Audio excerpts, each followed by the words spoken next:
Olá a todas as pessoas, estamos começando mais um episódio do Foco Acessível, podcast que traz profissionais que trabalham com acessibilidade e tecnologia para compartilhar suas expertises, suas dores e seus aprendizados no cotidiano do desenvolvimento de soluções digitais e analógicas. Eu sou Wagner Beethoven, eu sou um homem de pele branca, barba e cabelos curtos, estou vestindo uma camisa vermelha e uso óculos de lentes corretivas. E hoje eu vou trazer uma pessoa muito especial. Ela é a potência da potência na acessibilidade.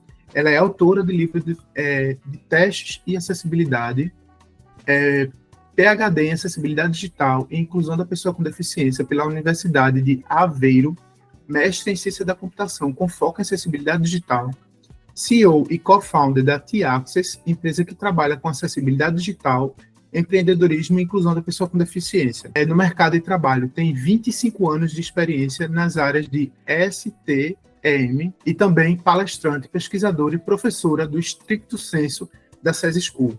E em 2023, Virginia Chalegre foi uma das 3 finalistas na categoria Português Woman in Tech Engineering. Muito bem-vinda, Virginia. É muito bom estar com você hoje. Obrigada, muitíssimo obrigada, Wagner. Deixa eu fazer minha descrição, né? Eu sou morena, tenho cabelos na altura dos ombros, visto uma blusa listrada, branca e preta, um macacão preto e brincos grandes vermelhos.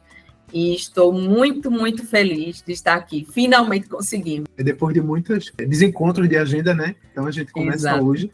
Esse episódio vai estar disponível em todas as plataformas digitais e no site focoacessível.com.br. E para começar, a gente vai entender um pouquinho como é o contexto de Virginia, né? Para quem ainda não conhece, Virginia Chalegre, ela é, além dos títulos, né? PhD, acessibilidade. Eu queria saber como é que começou essa jornada, né? Do começo até os dias de hoje. Tá. Eu fiz ciência da computação, né? Na faculdade. E, na verdade, nunca pensei em fazer outra coisa. Eu era sempre computação, assim. Não tinha dúvida do que eu queria. E comecei a trabalhar, enfim, nas várias áreas, né, da computação, com desenvolvimento, com banco de dados, fui testando, né, na época da faculdade, assim, as várias áreas. E aí, em 2005, eu fui chamada pelo César para trabalhar num projeto da Motorola. Era um projeto de qualidade de software, de teste de software, né? Na verdade, o Brasil, a Recife, sediava um dos grandes centros de testes da Motorola. E era o César que fazia isso. Então, fui trabalhar nesse projeto e conheci minha sócia lá, né? Ela começou a trabalhar também junto, Tassiana, e a gente se conheceu e depois surgiu, né, algumas conversas sobre abrir empresa, mas até então muito incipiente, assim, sem a gente entender muito quais seriam os caminhos. E em 2008, eu comecei a fazer o mestrado lá, sim, né, no Centro de Informática da Universidade Federal de Pernambuco, com esse foco em qualidade de software e teste de software. Nessa época, eu já trabalhava em outra empresa que desenvolvia portais públicos. Então, eu tive que fazer testes com pessoas com deficiência visual total. Então, eu lembro que meu chefe chegou e disse, tu vai fazer testes do portal com pessoas cegas. Aí eu disse, mas como é que eu faço? Isso já em 2009. Mas como é que eu faço? E ele, aquele famoso tapinha nas costas, né? Vai lá e te vira. E aí eu comecei a pesquisar, na época achei, né, as diretrizes de acessibilidade, o WCAG, ainda na versão 1.8, se não me engano, e achei poucos artigos, assim, também na área. Enfim, instalei o leitor de telas, e aí testei numa velocidade compreensível, né, para mim, porque eu não entendia, não tinha o hábito de trabalhar com leitor. E aí chegou o grande dia do teste, e eu fui, né, com o meu caderninho para anotar os pontos de erro, e tinham 2 pessoas cegas na sala, e eu. E aí eles começaram a acessar com fone de ouvido, né? Eu pedi para um deles tirar para eu acompanhar o teste de um e depois ia fazer isso com o outro. E aí, quando ele tirou, que eu ouvi a velocidade do leitor de telas, que ele ouvia, né? Eu estava na velocidade por 30 e ele estava na velocidade 80, 90. Eu não entendi absolutamente nada do que o leitor falou. E eu percebi que a única pessoa com deficiência ali naquela sala era eu, porque a falta de acessibilidade era para mim. Então, essa experiência primeiro foi um divisor de águas, assim, na minha vida. Eu percebi que eu precisava começar a trabalhar com acessibilidade ali, naquele momento. E eu percebi também que o peso da palavra deficiência cai quando a gente pensa simplesmente, né, simplesmente entre aspas, na falta de acessibilidade.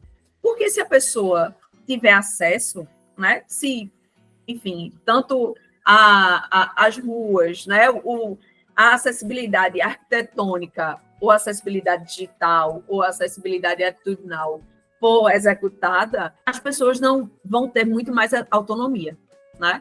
Então, eu saí dessa experiência, mandei um e-mail para o meu orientador, que era Silvio Meira, mandei um e-mail dizendo, eu preciso jogar minha pesquisa fora, o que eu fiz até agora fora, porque eu vou começar a pesquisar sobre acessibilidade, eu preciso começar a pesquisar sobre acessibilidade. E aí pronto, e aí comecei ali, né, em 2009, a pesquisar. Eu não encontrava outras referências lá no Centro de Informática para discutir sobre o assunto, e aí eu fui para o Rio de Janeiro para fazer um curso com o pessoal, na época, era Acesso Digital, então era MAC, Leda, Espelta e Horácio, foram meus professores, e aí pronto, eu comecei a entrar nesse universo, né, da acessibilidade. E aí eu voltei lá para minha amiga, né, para Tassiana, e disse, já sei o que é que a gente vai fazer, né? Vamos trabalhar com acessibilidade. A gente continua trabalhando com qualidade de software, né, que é também uma área, né, que a gente conhece e é nossa especialidade, e trabalha também com acessibilidade digital. Então, em 2011, fundamos a T-Access para trabalhar com qualidade e acessibilidade de software. Aí, dessa tua fala, eu tiro algumas lembranças, né? Quando eu falei com o Reinaldo Ferraz aqui, que para mim é uma grande referência, eu acho que para muita gente, ele falou o nome dos 3 professores seus que são referência para ele, né? Que é a Leda, o Horácio, e o Mac, o finado Mac, né? Que eu tive o prazer de conhecê-lo. E aí, sim, era infelizmente, essas pessoas não publicam muito, né? Assim, na internet, né? O material deles é mais offline. Agora, sabe que tem um material de Leda que eu vi nesse curso, né? Eu recebi nesse curso lá em 2009, que eu uso até hoje nas minhas aulas e nas minhas palestras, com a referência a ela, obviamente, né? Que é sobre os mitos da acessibilidade digital. E até hoje fazem muito sentido, sabe? E aí, você falou também da sua empresa, né? A T-Access, que foi fundada há uma década atrás, mais ou menos, né? 14 anos. E aí, a gente tem, de 14 anos para cá, né? Quais foram os desafios que você enfrentou quanto empresa trabalhar com acessibilidade lá no começo e enfrenta agora? Qual a diferença, né? Hoje tem menos problemas do que tinha antigamente? Não, infelizmente não. O que é que eu acho que está diferente? Eu acho que há mais pessoas falando sobre acessibilidade, há mais serviços e empresas também trabalhando com acessibilidade, que é uma coisa muito boa, né? Porque tem muito trabalho para ser feito, mas ainda é um tema, infelizmente, que fica em segundo plano. Ainda não é prioritário para muitas empresas, sabe? O que eu acho que antigamente a gente tinha que evangelizar mais antes de começar a prospectar, antes de começar a vender um projeto, sabe? A gente tinha que explicar mais o que era acessibilidade. Hoje, eu acho que ainda continua, né, havendo essa necessidade, porém é menor, porque mais pessoas conhecem, por exemplo, o WCAG, né? Mais pessoas conhecem o termo da acessibilidade digital. Mas ainda tem muitas pessoas que, quando a gente fala de acessibilidade, pensam em rampa de acesso, né? Então, acho que mudou o conhecimento, está mais amplo, mas a prioridade em relação ao serviço ainda não tanto, sabe? Eu era menino, o pessoal já falava de problema de acessibilidade arquitetônica, né? Acho que eu vou morrer e ainda a gente vai encontrar esse problema, que é o mais simples de se resolver, né? E aí eu queria entrar num próximo contexto aqui sobre técnica, né? Desenvolvimento técnico e propósito, né? Como é que você equilibra o rigor técnico de uma pessoa que trabalha com qualidade com a dimensão humana da acessibilidade, né? Aí eu queria saber, como especialista, mas também como educadora, né? Como Sim. formar times que compreendem esse equilíbrio entre rigor técnico e olhar humano. Eu acho que a gente sempre tem que começar pela empatia, sabe? Eu acho, e eu comprovei isso, na verdade, nesses anos, né, de trabalho e ensinando também. É importante a gente mostrar como é que as pessoas com deficiência utilizam, por exemplo, o meio digital. Mostrar as ferramentas, fazer um trabalho bem imersivo, assim, das pessoas utilizarem o leitor de telas ou outras ferramentas assistivas, né, como o simulador de mouse com a cabeça, enfim. Porque, dessa forma, as pessoas entendem um pouco mais esse universo das outras pessoas, né, das pessoas com deficiência.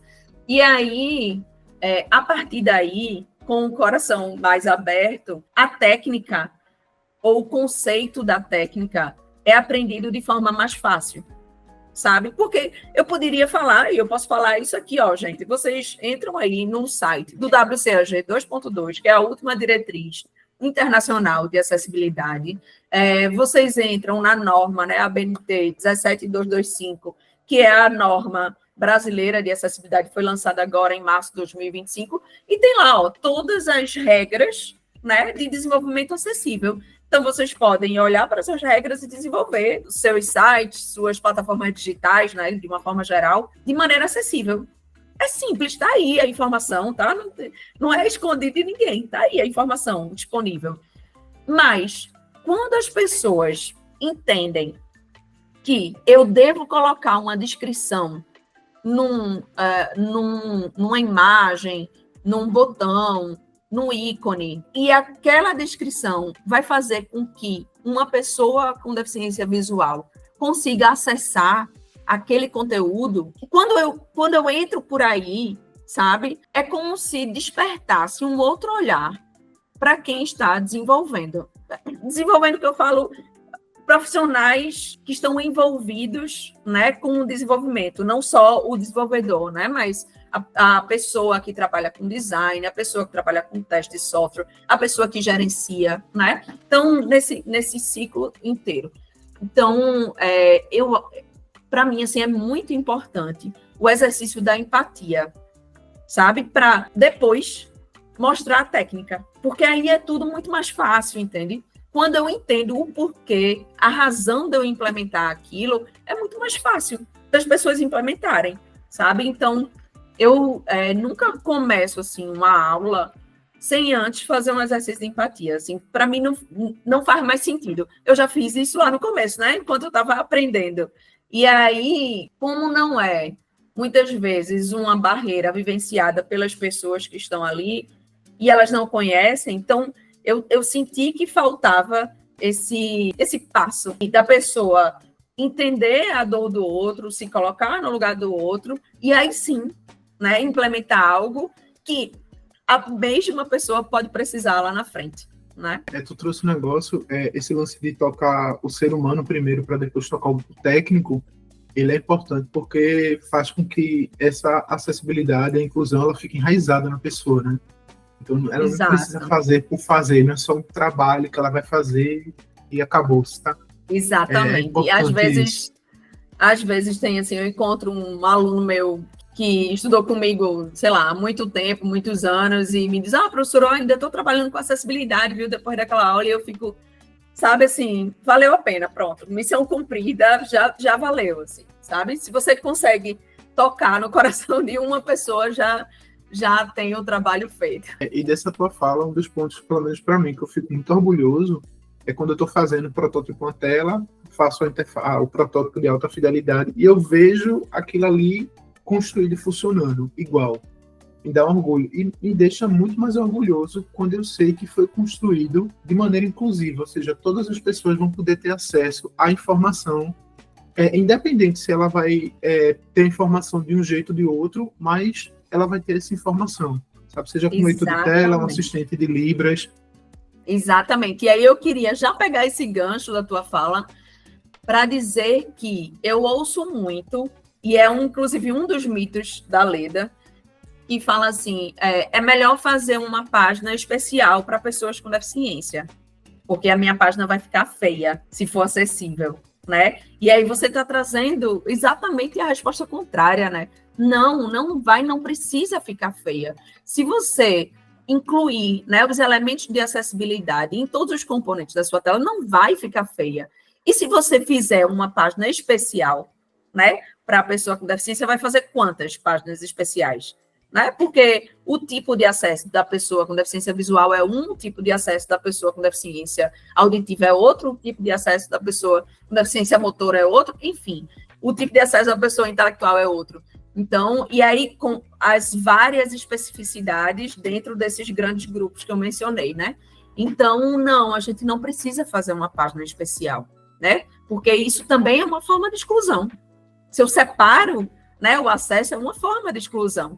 Então, e quem garante que a gente vai atualizar aquelas páginas especiais, né? Então, como designer, talvez seja mais fácil para mim pensar de maneira inclusiva, porque eu sigo grandes medalhões, né? Então, as heurísticas, se a gente pensar em contraste, em hierarquia da informação, tudo isso facilita para que a acessibilidade seja feita, né?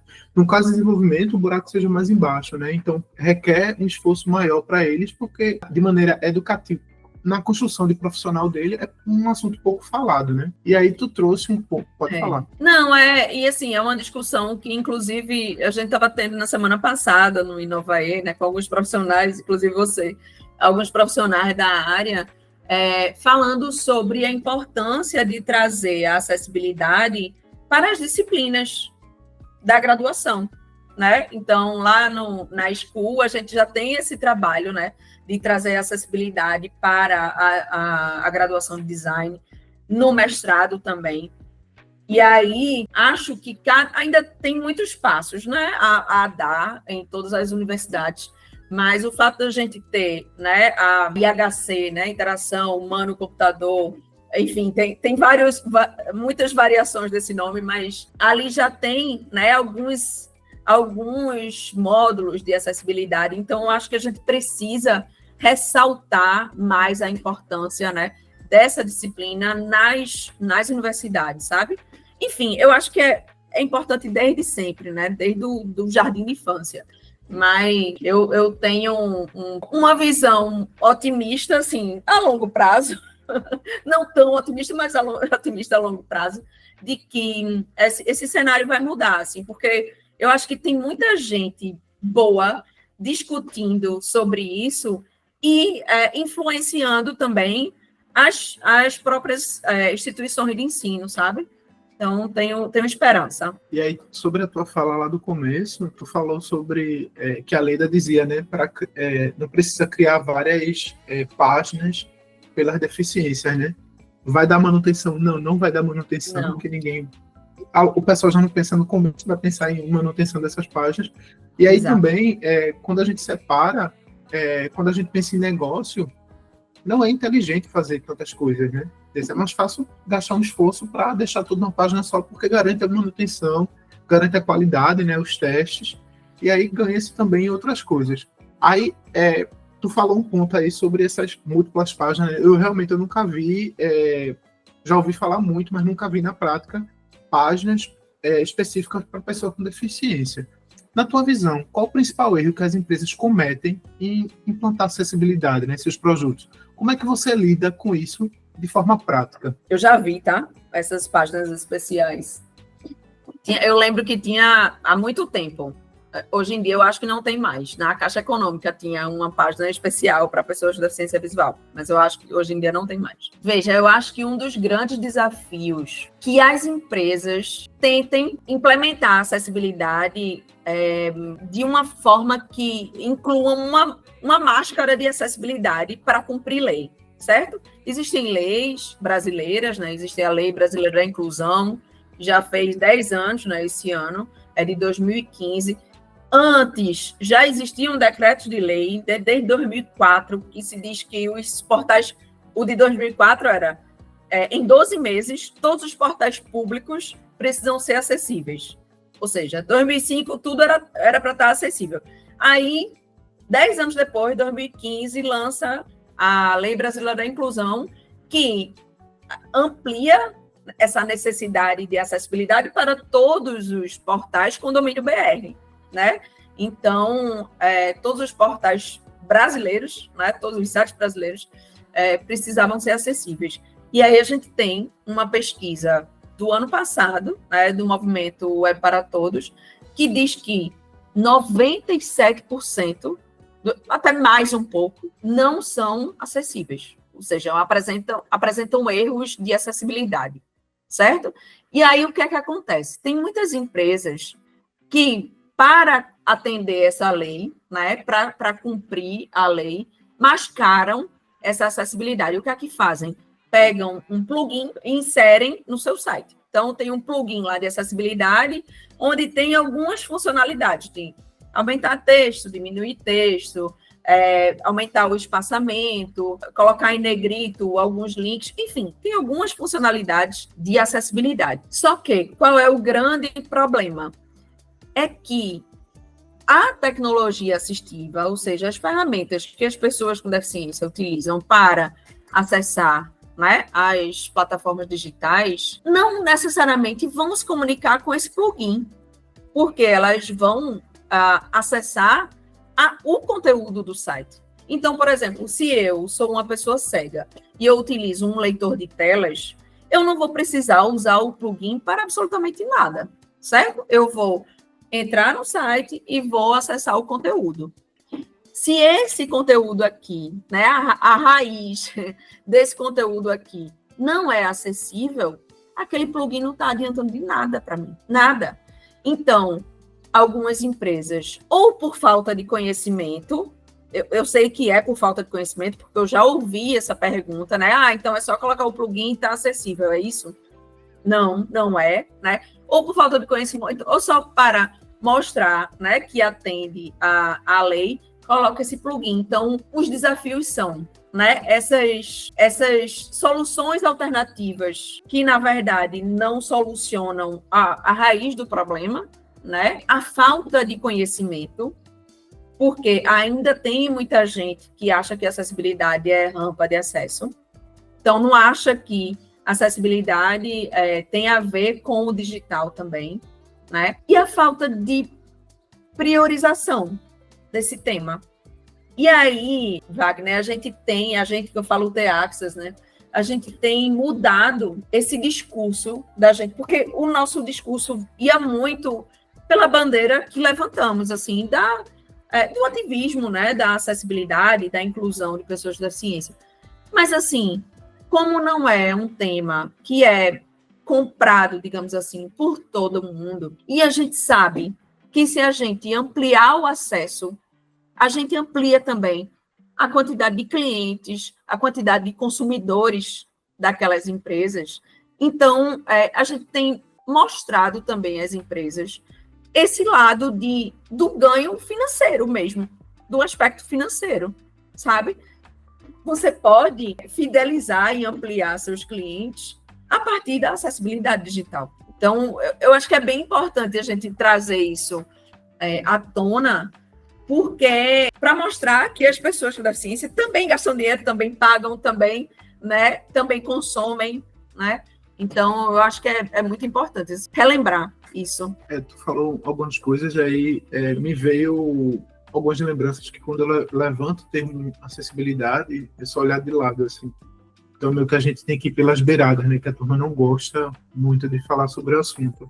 E aí me veio outro ponto também, quando a gente falou de rampa de acesso, quando a gente fala do lance da inclusão, né? Lembra na pandemia que teve o auxílio emergencial, a quantidade de pessoas que não tinham conta de banco foi enorme. Isso foi um negócio que me assustou, porque para mim era um negócio muito simples, né? Conta de banco todo mundo tem. Mas foi absurda a quantidade de pessoas. Será que esse letramento digital facilitaria as pessoas e aí aumentaria, por exemplo, como você falou, né, a possibilidade das pessoas comprarem, gastarem dinheiro, e aí existe uma teia, né? Então, a pessoa com deficiência tem familiares que aí, se ele fala mal de uma loja ou de uma empresa, provavelmente os familiares também não vão gostar dessa empresa, né? Então, acaba um efeito em massa, né? Exato. E os ativistas também, tá? Exatamente. E aí, tu trouxe alguns, puxando esse gancho de projetos, eu queria saber se tu consegue compartilhar um pouquinho de resultados tangíveis, né, que tu já viu dentro dessa transformação inclusiva, né? Tá.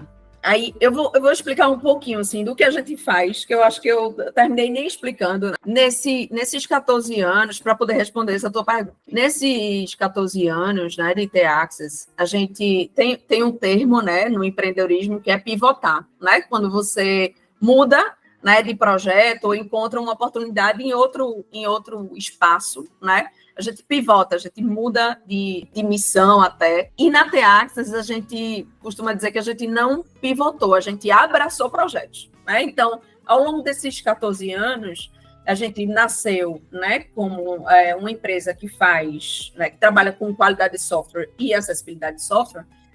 Mas aí a gente viu, por exemplo, no Porto Digital, em 2015, a gente fez um levantamento de quantas empresas ali no Porto, né, na época tinham 200, mais ou menos, embarcadas.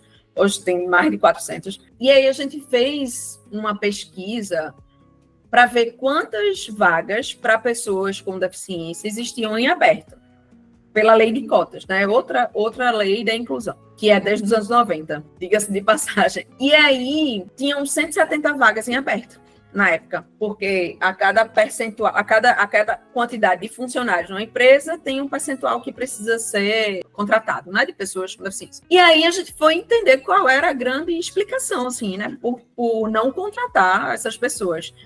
E a maior explicação, assim, que a gente ouviu, né, a mais frequente, era a falta de qualificação. Então a gente, ok, então se não tem qualificação, vamos qualificar, né? E aí a gente criou o projeto Qualificar para Incluir. E aí, no Porto Digital, né, que é um grande parque tecnológico daqui de Pernambuco, né, nasceu aqui no Recife há 20 anos, mais de 20 anos, um pouquinho, com a ideia também de reter os profissionais de tecnologia que, quando se formavam, iam para fora, né, do estado ou do país.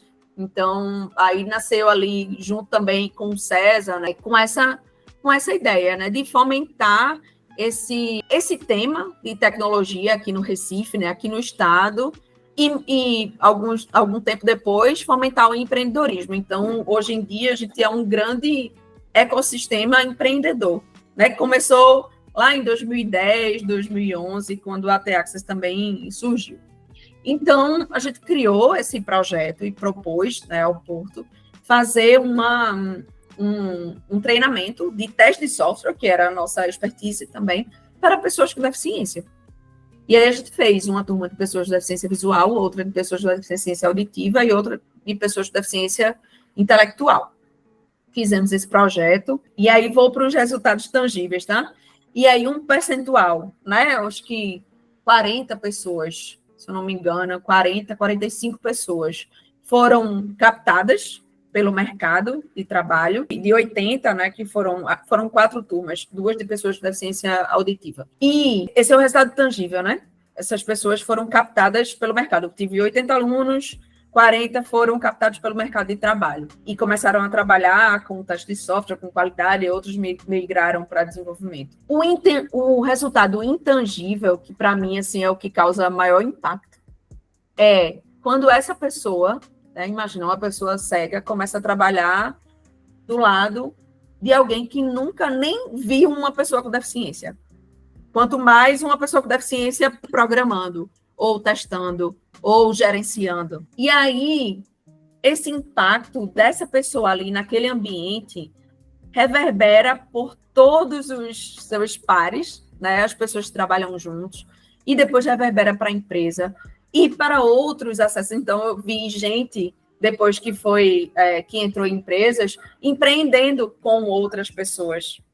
Então, imagina, eu não consigo medir esse impacto, sabe? Esse, para mim, é um impacto intangível, um impacto tangível sobre a acessibilidade digital, especificamente. Quantas pessoas conseguem acessar o seu site depois de um redesign, ou depois de uma transformação, né, digital, para que seja acessível. Então, eu aumentei 20% dos meus clientes porque tornei o aplicativo acessível, certo?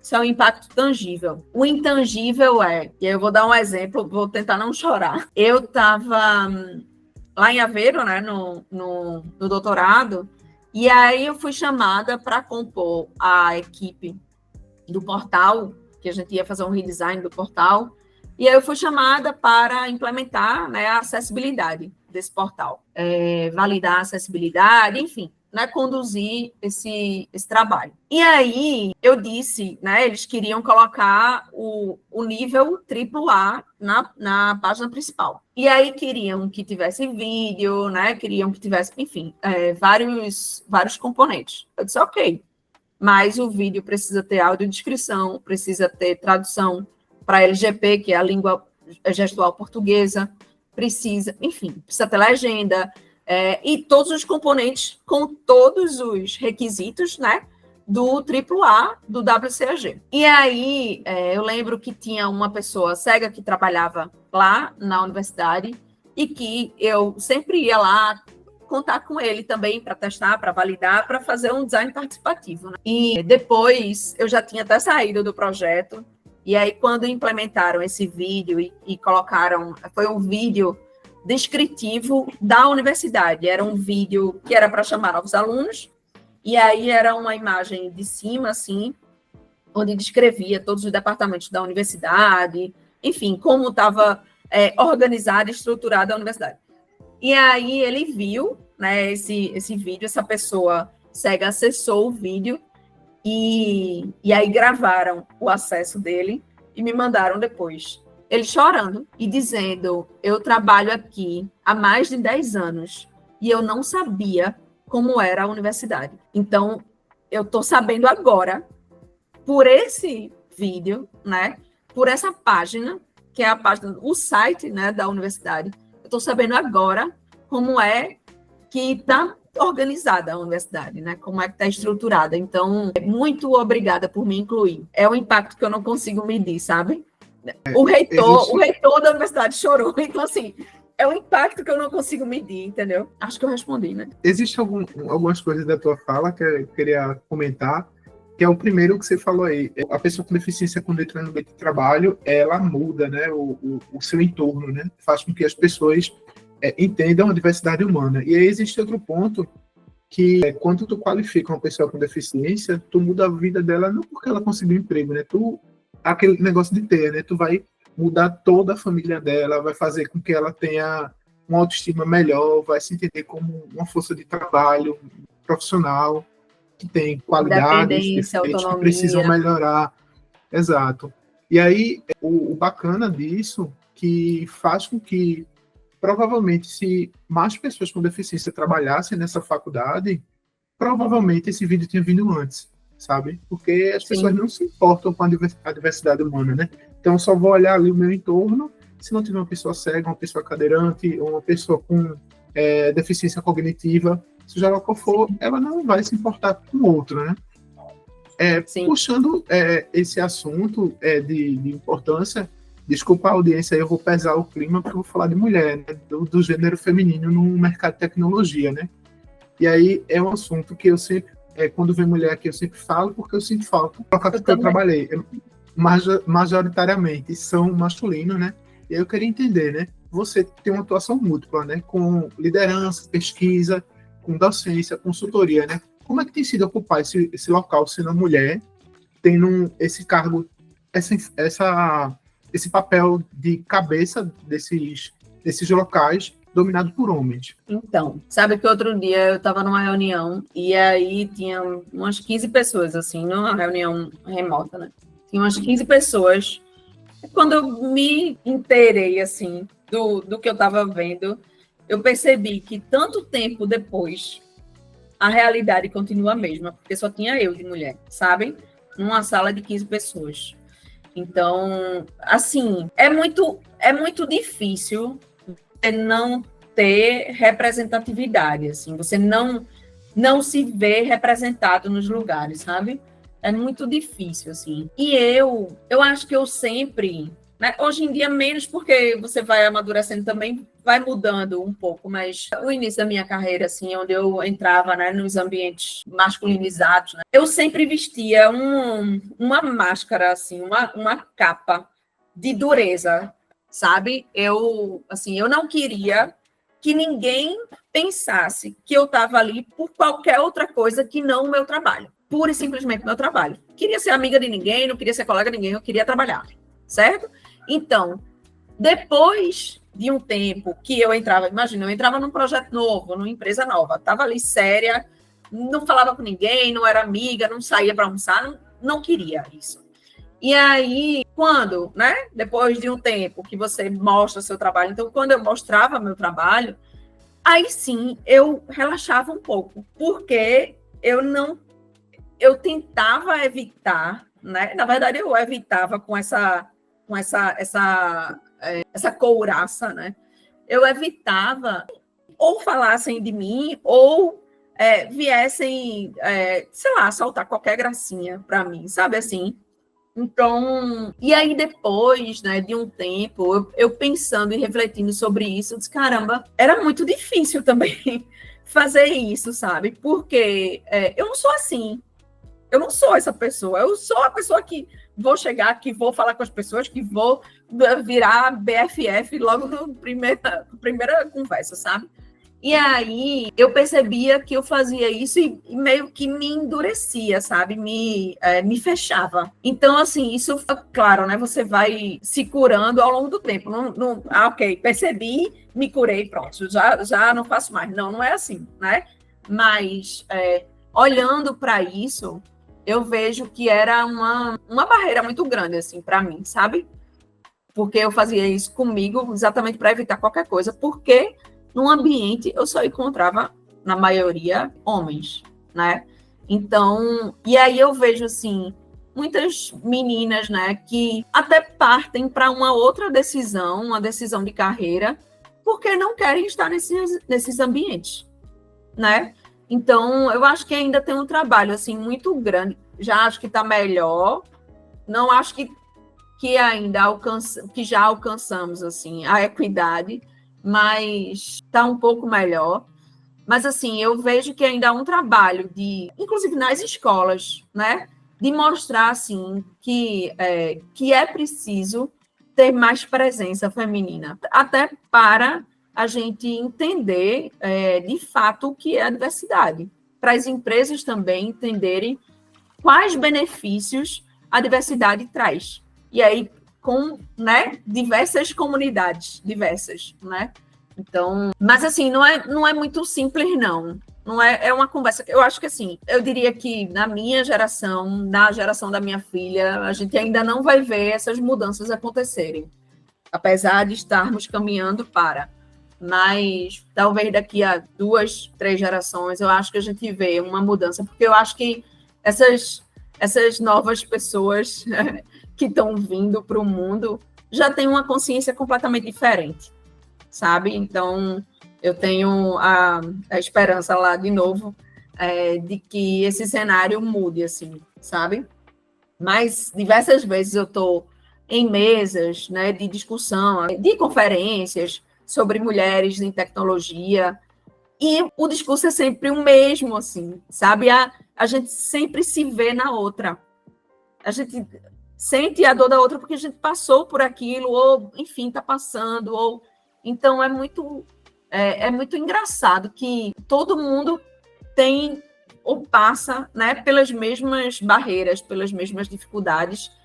E o único... Eu acho que a maior dor, não sei se é a maior dor, mas uma das grandes dores é ter seu trabalho descredibilizado porque você é mulher. E eu acho que por isso que eu vestia tanto essa couraça, assim, eu, tipo, não me enxergo como mulher, enxergue meu trabalho, ponto, sabe? Porque eu não queria ter o meu trabalho descredibilizado. Então, é um saco isso, é um trabalho danado, assim, você tem que ficar provando que é boa, entendeu? Um saco. Infelizmente eu escuto isso de vocês, infelizmente eu não passo por isso, né, por ser um homem, mas sinto ainda muita falta dessa diversidade, né, de mulheres, e aí queria perguntar a você se você gostaria de compartilhar para as mulheres que estão chegando agora, né, para essas gerações novas que estão chegando agora para essa área, né, o que é que elas podem fazer para reduzir esse mal-estar de estar num local que descredibiliza tanto o trabalho de mulheres, né? Existe algum conselho ou você gostaria de dizer que elas criassem essa armadura, né? Não, de jeito nenhum, não, não, por favor. Ainda estou na terapia curando isso, não. Por favor, não criem armadura. Não deixem de ser vocês mesmos. Veja, eu acho que isso muda ou vai mudar com a presença, sabe? Então, assim, o conselho que eu daria é não deixe de fazer o que você quer, né? Se você quiser trabalhar com tecnologia, não deixe de fazer isso, porque é um ambiente onde a maioria é homem. Porque se todas as mulheres deixarem de fazer isso, o ambiente vai se perpetuar assim, né? Então, eu acho que a gente precisa dar as mãos e entrar todo mundo junto, sabe? Com uma força feminina. Eu acho que é isso, não mudar a rota por causa do contexto, sabe? É tentar entrar e tentar conhecer, né, esse mercado, e eu acho que isso vai mudar com uma presença, entende? Se a gente tiver maior diversidade, né, maior presença de mulheres nas empresas, isso vai mudar. A gente tem que eu falo, porque eu já participei 2 anos do Tech Woman, é um evento que este ano reuniu nada mais, nada menos que 2.200 mulheres. E aí, a ideia é reunir mulheres, pessoas que se identificam como mulher, né, da área de tecnologia ou que querem transitar para a carreira de TI. Então, assim, eu tô com um coração assim, cheio de esperança que esse cenário aqui vai mudar muito também por causa desse evento, sabe? No ano passado, eu fui convidada a palestrar, e aí eu estava assim, tão emocionada, né? Que eu dizia, gente, sabe o que eu quero? Eu quero sentar aqui no chão, fazer um círculo e a gente aqui compartilhar a nossa vida, porque eu estou em casa, estou me sentindo. E aí eu via que, e aí muitas falaram também que o sentimento era mesmo, assim, de estar num ambiente seguro, sabe assim? Não ter preocupação com absolutamente nada, porque só você olhava para um lado da mulher, olhava para o outro da mulher, não tinha preocupação com nada, sabe? Então, esse evento tem realmente, assim, enchido o meu coração e visto que a realidade pode ser diferente, né? A próxima realidade da área de TI pode ser diferente, porque eu vejo que tem muita gente interessada também em entrar, sabe? Então, eu acho que é isso, eu acho que é a presença que vai mudar, e não as couraças que as pessoas vão vestir. Por favor, não façam isso. E aí, trazendo essa mudança de mercado, né? Você falou do evento. Existe diferença entre o mercado brasileiro e europeu em relação à presença de mulheres e de como as mulheres são vistas nesse mercado? Veja, a experiência que eu tenho em Portugal, né, eu trabalhei numa empresa de tecnologia lá, e aí eu trabalhei com projetos na Inglaterra e projetos na Dinamarca, com a Lego. Eu trabalhei no projeto da Lego. Não vejo muita diferença, não. O que é que eu vejo, assim? As empresas correndo atrás para serem equitativas. Eu vejo isso, sabe? Eu vejo que há uma preocupação com a equidade, como aqui muitas empresas têm também, certo? Existe um movimento lá em Portugal, que é o Portuguese Women in Tech, que eu fui, inclusive, indicada para ser um dos nomes, né, de mulheres em tecnologia na área de engenharia. E assim, obviamente, a gente precisa prestar atenção nas proporções, né? A gente está falando de Portugal, um país que tem 10 milhões de pessoas, está falando do Brasil, um país que tem mais de 200 milhões de pessoas. Então, a gente tem que levar em consideração essa proporção. Mas eu vejo que existe um movimento crescendo lá, né? Dessas mulheres que criaram o Portuguese Women in Tech, trazendo também algumas comunidades de desenvolvimento para as mulheres, né, de mulheres que implementam, mulheres que testam. Então, existe sim esse movimento, mas essa reunião que eu falei que tinham 15 pessoas, era de lá. Então, eu estava lá numa reunião, que era inclusive esse projeto da Inglaterra, com 15 pessoas, e eu era a única mulher. Então, existe sim um movimento de incluir mais mulheres, como aqui no Brasil existe também, mas a realidade ainda é que é um universo maioritariamente masculino.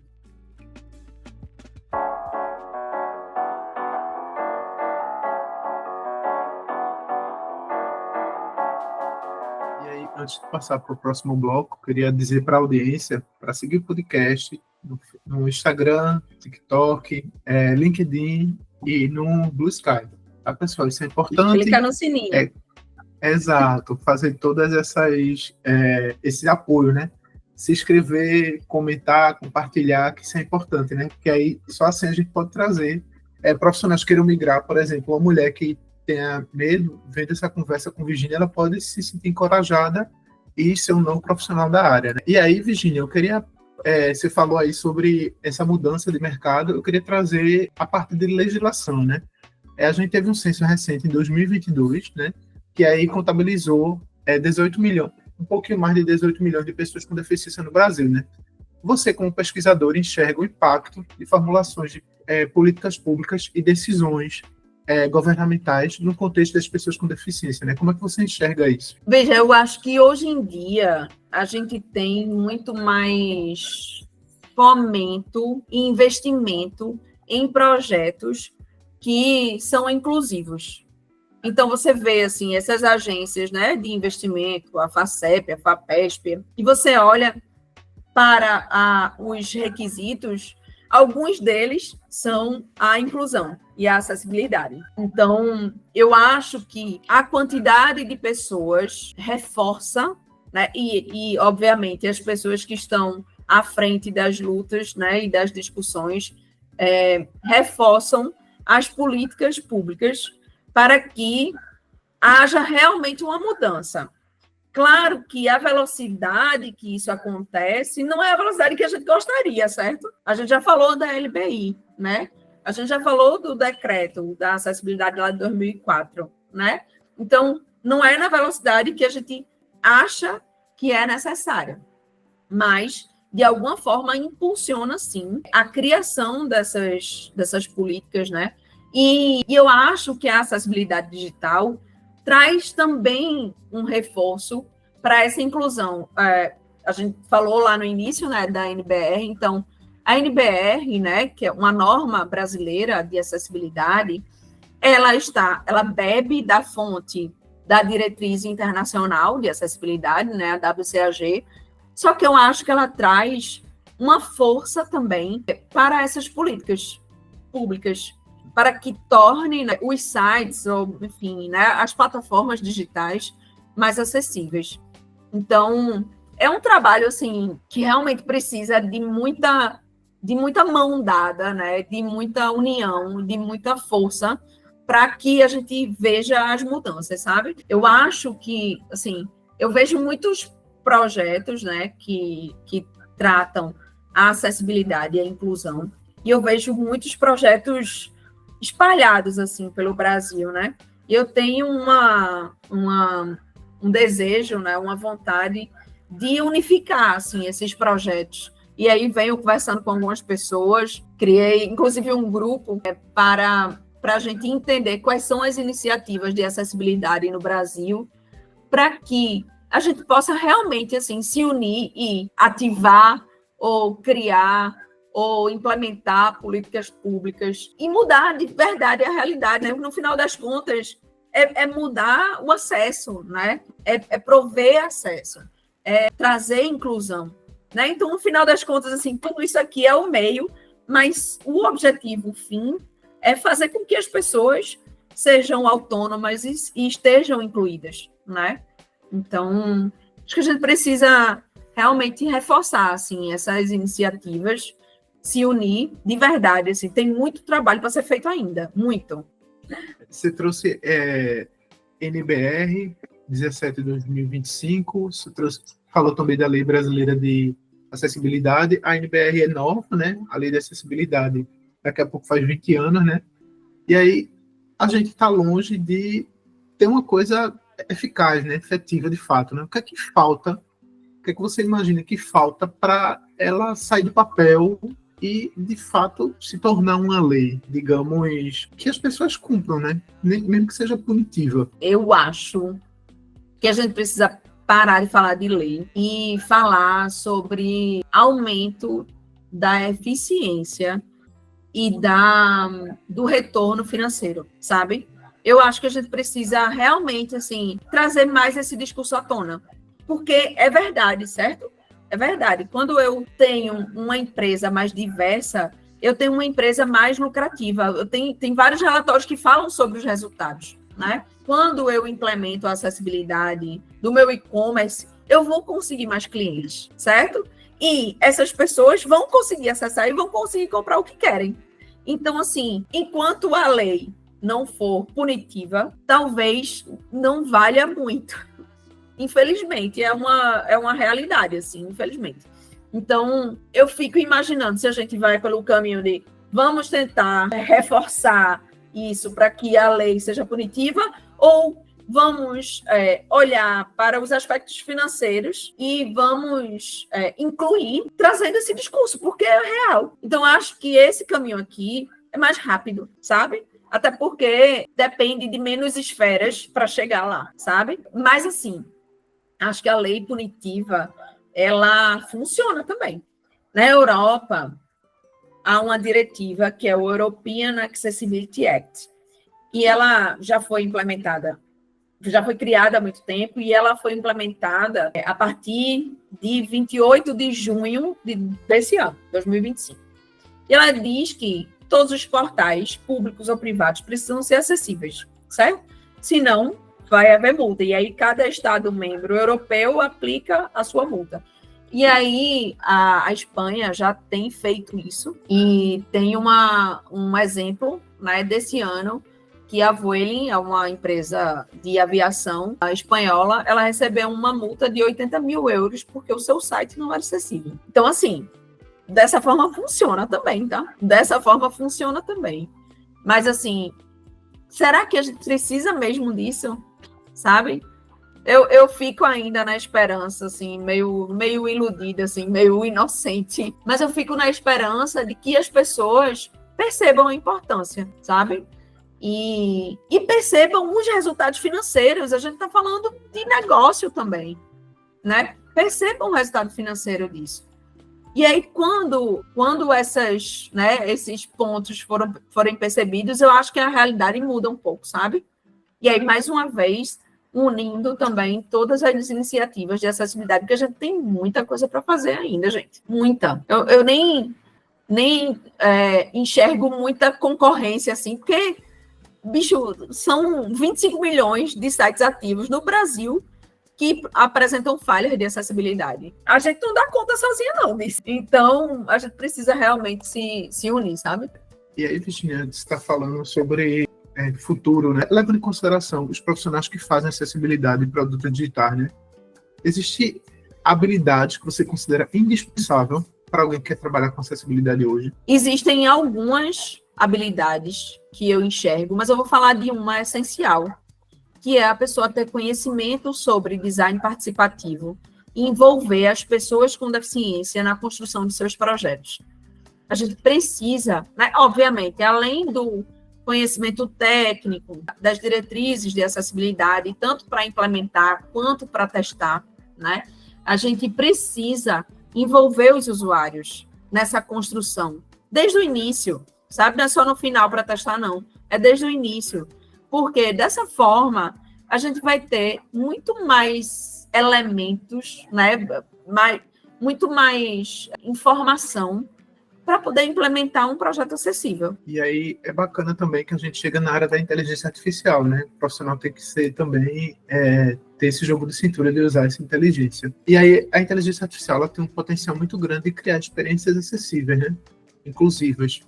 Ou ela corre o risco de repetir e ampliar as exclusões, né? Já que elas são feitas com pessoas que têm preconceito enraizado, né? Qual seria a sua visão como especialista dessa tecnologia, né? Tá. Eu acho que é uma tecnologia que a gente pode usar para o bem ou para o mal, né? Aí depende da escolha. Mas assim, se eu vi um estudo um dia desse que falava sobre a criação de 88 sites utilizando IA, de diversas naturezas, site de padaria, de mercado, enfim, de e-commerce, de saúde, vários segmentos.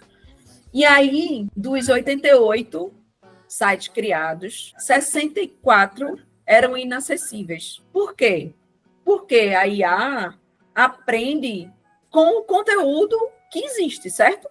Então, se ela vai aprender com os sites existentes e os sites existentes são inacessíveis, ela vai criar como? Ela vai repetir, certo? Então, existe essa utilização, né, que não é tão positiva. Mas a gente pode também, utilizando os prompts certos, a gente pode pedir uma avaliação de acessibilidade ou uma implementação, né, desses sites, utilizando uma outra referência, que são as diretrizes de acessibilidade. Então, uma coisa é eu dizer, gere um site de uma padaria, para mim. Outra coisa é eu dizer, gere um site de uma padaria levando em consideração a referência da WCAG, que é a acessibilidade. São as diretrizes de acessibilidade. Então, esse segundo vai ser muito mais acessível do que o primeiro. Isso não vai... ainda assim, eu vou precisar validar, certo? Eu não vou simplesmente confiar 100%, mas ainda assim eu vou precisar validar. E aí eu já vou fazer uma propaganda também de um produto que a TAXIS está lançando, que é um validador automático de acessibilidade com inteligência artificial para indicar como as pessoas podem consertar o erro. Então, eu tenho validador, certo? Existem vários, né, validadores e a gente utiliza no nosso trabalho os validadores que existem, mas a gente entende que há vários gaps, né, várias falhas nesses validadores e por isso surgiu a ideia da gente criar um nosso. Validar a página, dar um percentual lá, uma nota, né, de acessibilidade, e aí vou trazer alguns diferenciais, que é indicar, por exemplo, esse erro de acessibilidade afeta esse usuário com deficiência visual, usuário com deficiência, com dislexia, usuário com, enfim, deficiência auditiva. Então, eu entendo que esse erro aqui pode afetar esses grupos de usuários. Isso é um ponto, né? O outro eu tenho lá um erro de contraste, por exemplo. E aí, em vez de eu só dizer erro de contraste que afeta esses grupos de usuários, eu digo erro de contraste, e aí eu pego uma solução utilizando IA e vou indicar qual é o código que vai consertar aquele meu erro de contraste utilizando as cores do meu site. Não é assim, um código e, em vez de usar, sei lá, laranja com cinza, use preto e branco, que é o contraste ideal. Não, não é isso. Use esse tom de laranja com esse tom de cinza, que assim fica acessível, sabe? Então, a gente, enfim, está implementando ainda não está no mercado, mas a ideia é trazer a IA para perto da acessibilidade e mostrar, né, que a IA também pode ser solução do problema, sabe? E eu acho que pouco se discute, infelizmente ainda, sobre IA e sustentabilidade de uma forma geral. E aí a gente tem que usar a IA como ferramenta, né, não como inimiga, né? E aí a IA ela pode ser interessante porque ela agiliza alguns processos. Né? Virginia, a gente está chegando no final. De antemão, eu queria agradecer a tua disponibilidade, teu tempo e tua fala, né?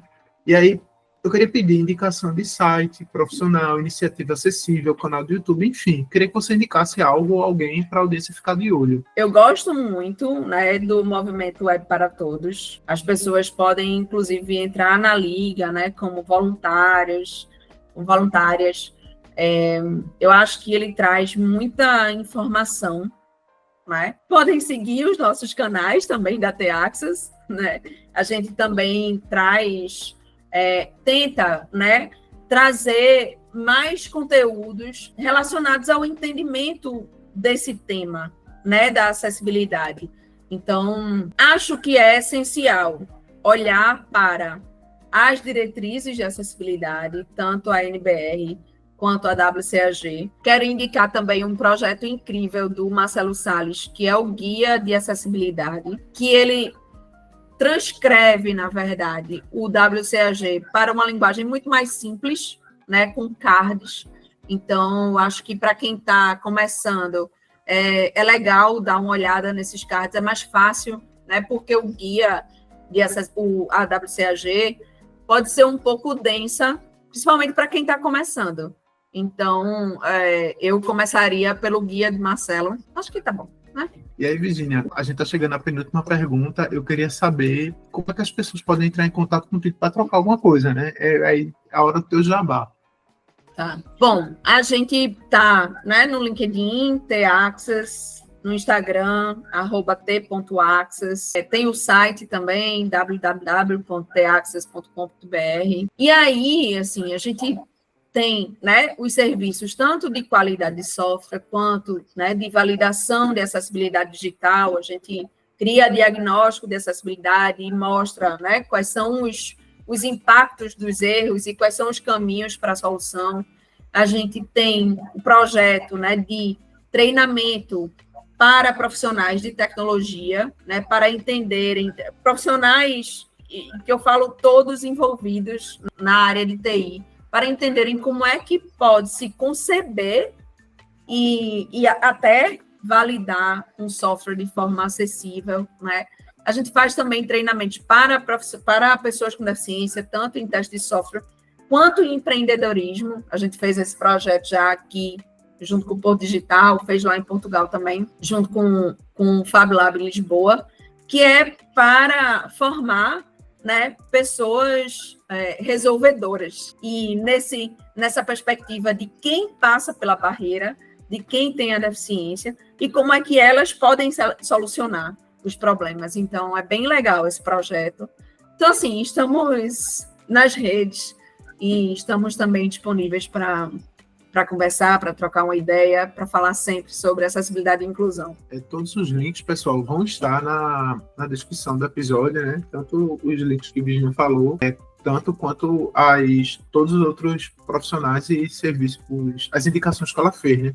E aí, Virginia, eu queria deixar um espaço aberto para você falar alguma coisa que não foi perguntada ou alguma inquietação sua ou alguma dica para alguém. Eu gosto de falar uma frase que é sem heroísmos ou coitadismos. A gente, quando não tem a deficiência permanente, né? Porque a deficiência pode ser temporária, né? Eu posso quebrar um braço, eu posso estar cheia de coisa na minha mão e eu tenho uma deficiência situacional, então eu vou ter que abrir a porta com o cotovelo. Mas quando a gente não tem essa deficiência permanente, a gente tende, e eu falo de uma forma geral, né, a olhar a pessoa com deficiência ou como herói ou como coitado. E aí, esses patamares distanciam de um patamar regular, onde as pessoas estudam, as pessoas trabalham, as pessoas sofrem, as pessoas são felizes, as pessoas vão para um parque no final de semana, que podem ir à praia. Não, porque elas estão em patamares muito distantes do que qualquer pessoa deveria ter o direito, que é estudar, que é trabalhar, que é se relacionar com as pessoas, que é se divertir, que é ter atendimento de saúde, de qualidade. Então, quando a gente coloca as pessoas no... o herói passou por muito, a superação, parece que ele está em outro patamar, não está aqui perto de mim. Aí, coitadinho, o pobrezinho, né, tem que passar por isso. Ele está distante também, não está perto de mim. Então, quando eu paro de olhar, né, as pessoas com deficiência nessas perspectivas, eu consigo perceber que ela tem o mesmo direito que eu. E aí eu trago, né, o direito ao acesso à informação, o direito ao acesso à educação, online, presencial, o direito ao acesso ao trabalho, remoto ou presencial, sabe? Então, é isso. Eu acho que a gente precisa mudar um pouco essa perspectiva para poder incluir genuinamente. E aí, sempre que eu trago alguém aqui, trago pessoas que eu admiro, né? E aí, eu digo, pessoal, ouvir essa conversa toda vez que eu estou aprovando o vídeo que o editor manda, eu sempre fico muito feliz, né? Porque são pessoas que realmente acreditam nessa mudança do planeta, né? Dessa inclusão, essa diversidade no mundo mais justo para todos, né? E aí, pessoal, eu queria falar para a audiência aí, todos os links vão estar na descrição do episódio, e acesse o site focoacessível.com.br. A gente está no YouTube, a gente está no Spotify e nas demais plataformas de streaming. E para terminar, eu queria muito agradecer a Virginia, porque faz muito tempo que eu quero gravar com essa mulher e é muito ocupada, mas finalmente consegui. Muito obrigado, Virginia. Não, eu quero também te agradecer, né? Agradecer o convite, e agradecer também essa sua iniciativa, que eu acho que traz para perto das pessoas a informação que elas precisam. Muito, muito obrigada e parabéns. Obrigado. Lembre-se, viu, pessoal? Acessibilidade, cedo ou tarde, vai impactar a sua vida.